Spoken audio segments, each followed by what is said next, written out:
Hi friends, ఈరోజైతే మీరు మీ ఇంజనీరింగ్లో ఎప్పుడొకప్పుడు ఆర్డినో అనే పేరు నేనే ఉంటారు. ఎందుకంటే ఆర్డినోని యూస్ చేసి ఇంజనీరింగ్ 4th ఇయర్లో మనం చాలా అంటే చాలా ప్రాజెక్ట్స్ని చేస్తాం. Like mini project, major project మరియు ఇంటర్న్షిప్స్లో కూడా ఇలాంటివి ప్రాజెక్ట్స్ మనం చూపించుకోవడానికి అయితే పనికొస్తుంది. సో ఆర్డినో అంటే ఏంటి అనేది ఈ వీడియోలో తెలుసుకుందాం. ఆర్డినో అసలు ఎన్ని టైప్స్ ఉంటాయి అనేది ఈ వీడియోలో తెలుసుకుందాం. సో ఆర్డినో అంటే ఏం లేదు ఫ్రెండ్స్, ఆర్డినో అంటే ఒక మైక్రో కంట్రోలర్ కిట్. ఇది బోత్ సాఫ్ట్వేర్ ప్లస్ హార్డ్వేర్ని అయితే ఈజీగా రన్ చేస్తుంది. సో ఇందులో మళ్ళీ టైప్స్ ఉంటాయి అన్నమాట.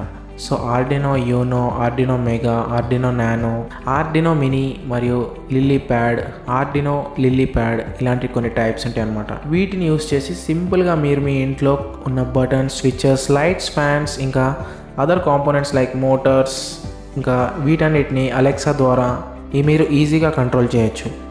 సో ఫ్రెండ్స్, ఇది వర్క్ అవ్వాలంటే ఏదో ఒక ఇన్పుట్ ఇవ్వాలి కదా. సో మనం అయితే యూఎస్బీ కేబుల్ని మన ల్యాప్టాప్ కనెక్ట్ చేసి ఆర్డినో కేబుల్ని ఆర్డినో కనెక్ట్ చేసి మనమైతే C++ ప్రోగ్రామింగ్ అయితే దీనికైతే ఇవ్వాల్సి ఉంటుంది. సో C++ ప్రోగ్రామ్ ఎలా ఇస్తామంటే ఆర్డినో IDE అనే వెబ్సైట్ ఉంటుంది. అందులోకి వెళ్ళి మీకు C++ దేనికి సంబంధించిన ప్రోగ్రామ్ దానికి ఉంటుంది. సో ఆ ప్రోగ్రామ్ని ఎంటర్ చేసి మనం ఆర్డినోకి ఇన్పుట్ ఇస్తాం. సో దాని ద్వారా ఆర్డినో అనేది దాని యొక్క అవుట్పుట్ని అయితే చూపిస్తుంది. సో ఆర్డినో అంటే ఇదన్నమాట ఫ్రెండ్స్. వీడియో నచ్చినట్లయితే ఒక లైక్ చేసి ఒక సబ్స్క్రైబ్ చేయండి.